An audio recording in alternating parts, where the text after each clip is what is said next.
ಭಾಳಷ್ಟು ಬಜೆಟ್ ಮಂಡಿಸಿರುವ ದಾಖಲೆ ನಿನ್ನತ್ರ ಇದೆ. ನಾಳೆ ದೀರ್ಘಾವಧಿ ಇನ್ನೂ ಇಲ್ಲ, ಆಗಬೇಕಲ್ಲ.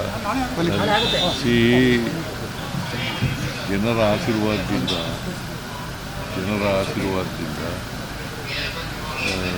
ನಾಳೆ ಆದರೆ ದೇವರಾಜ ಅರಸರವರು ಏನು ದೀರ್ಘಕಾಲ ಮುಖ್ಯಮಂತ್ರಿಯಾಗಿದ್ದರು ಅದನ್ನು ಸರಿಗಟ್ಟತಕ್ಕಂಥ ಕೆಲಸ ಆಗ್ತದೆ. ಒಂದೇನಪ್ಪ ಸಂತೋಷ ಅಂತಂದರೆ ದೇವರಾಜ ಅರಸರವರು ಮೈಸೂರು ಜಿಲ್ಲೆಯವರು, ನಾನು ಮೈಸೂರು ಜಿಲ್ಲೆಯವರು. ಬಟ್ ಅದೆಲ್ಲಕ್ಕಿಂತ ಹೆಚ್ಚಾಗಿ ಸರ್, ಇಬ್ಬರು ತಳ ಸಮುದಾಯದಿಂದ ಬಂದು ಈ ಥರದ ವ್ಯವಸ್ಥೆಯಲ್ಲಿ ಈ ಲೆವೆಲ್ ಬಂದಿರುವಂಥ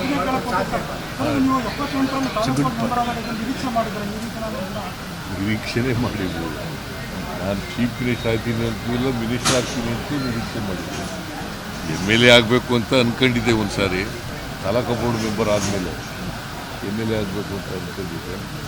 ಸೊ ಈಗ 8 ಚುನಾವಣೆಗಳು ಗೆದ್ದಿದ್ದೀನಿ. 8 ಚುನಾವಣೆಗಳಿಗೆ 2 ಪಾರ್ಲಿಮೆಂಟ್ ಸೋತಿದ್ದೀನಿ, 2 ಅಸೆಂಬ್ಲಿ ಸೋತಿದ್ದೀನಿ. ಸೊ 4 ಚುನಾವಣೆಗಳು, 12 ತಾಲೂಕು ಬೋರ್ಡು ಸೇರಿ 13 ಚುನಾವಣೆಗಳು ಗೆದ್ದಿದ್ದೀನಿ, 13 ಚುನಾವಣೆಗಳು ಮಾಡಿದ್ದೀನಿ. ಅದೇ ನೀವು ತಳ ಸಮುದಾಯದವರು, ದೇವರಾಜ ಅರಸು ತಳ ಸಮುದಾಯದವರು, ಈ ವ್ಯವಸ್ಥೆಯಲ್ಲಿ ಈ ಲೆವೆಲ್ಗೆ ಬಂದ್ರೆ ದೊಡ್ಡ ಸಾಧನೆ ಅಲ್ಲ. ಅವರು ಸಾಮಾಜಿಕವಾಗಿ ಹಿಂದುಳಿದವರಲ್ಲ, ಸಾಮಾಜಿಕವಾಗಿ ಮುಂದುವರೆದವರು. ಅರಸು ಇದೆಯಲ್ಲ, ರೂಲಿಂಗ್ ಕ್ಲಾಸ್, ಪಾಪ್ಯುಲೇಷನ್ ವೈಸ್ ಕಡಿಮೆ. ಪಾಪ್ಯುಲೇಷನ್ ವೈಸ್ ಭಾಳ ಕಡಿಮೆ ಇರ್ತಕ್ಕಂಥ ಪಾಪ್ಯುಲಾರಿಟಿ ಬಂದಿದ್ದಂಥ ಮುಖ್ಯಮಂತ್ರಿಗಳು. ಸೊ ಅವರು, ನನಗೂ ಅವ್ರಿಗೂ ಕಂಪ್ಯಾರಿಸನ್ ಇಲ್ಲ. No comparison between me and Devaraj. ಸನ್ನಿವೇಶ ಬಂತು, ನಾನು ದೀರ್ಘಕಾಲ ಮುಖ್ಯಮಂತ್ರಿಯಾಗಿದ್ದೀನಿ, ಜನರ ಆಶೀರ್ವಾದ ಇತ್ತು, ಜನರ ಆಶೀರ್ವಾದದಿಂದ ಇಲ್ಲಿವರೆಗೂ ಬಂದಿದ್ದೀನಿ. ಕಾಂಗ್ರೆಸ್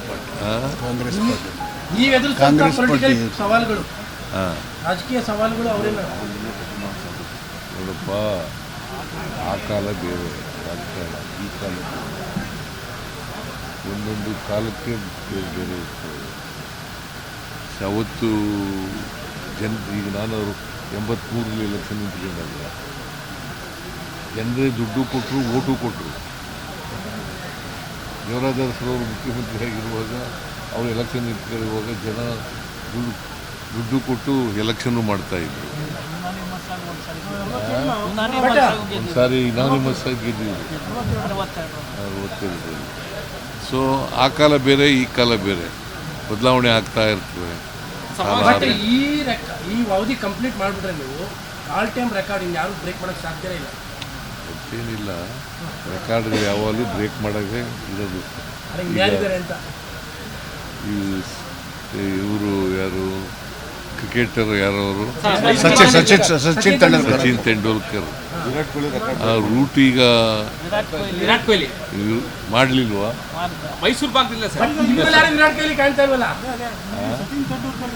ವಿರಾಟ್ ಕೊಹ್ಲಿ ಇಲ್ವಲ್ಲ. ಅದರಿಂದ ಯಾವುದು ಇನ್ನೊಬ್ಬರು ಬರೋದೇ ಇಲ್ಲ ಅಂತ ನಾನು ಹೇಳಕ್ಕೆ ಹೋಗಲ್ಲ. ಬರ್ಬೋದು, ನಮ್ಮ ರೆಕಾರ್ಡನ್ನು ಬ್ರೇಕ್ ಮಾಡ್ತಕ್ಕಂಥವ್ರು ಬರ್ಬೋದು, ಅಥವಾ ನನಗಿಂತ ಜಾಸ್ತಿ ಬಜೆಟ್ ಮಂಡಿಸೋರು ಬರ್ಬೋದು. ಹಣಕಾಸು ಮಂತ್ರಿ ಸಿದ್ಧತೆಗಳು ಮಾಡ್ತಾ ಇದ್ದೀವಿ. ಸಂಕ್ರಾಂತಿ ಆದಮೇಲೆ ಸಾಧನಾ ಸಮಾವೇಶ, ಸಾಧನಾ 1000 ದಿನಗಳ ಸಾಧನಾ ಸಮಾವೇಶ ನಾನು ಇನ್ನೂ ಯೋಚನೆ ಮಾಡಿಲ್ಲ. ಅದಕ್ಕೆ ಸರ್ಕಾರಕ್ಕೆ 1 ವರ್ಷ, ಅದು 1000 ದಿನ ಆಗುತ್ತೆ, ಗೊತ್ತಿಲ್ಲ, ಯೋಚನೆ ಮಾಡಿಲ್ಲ.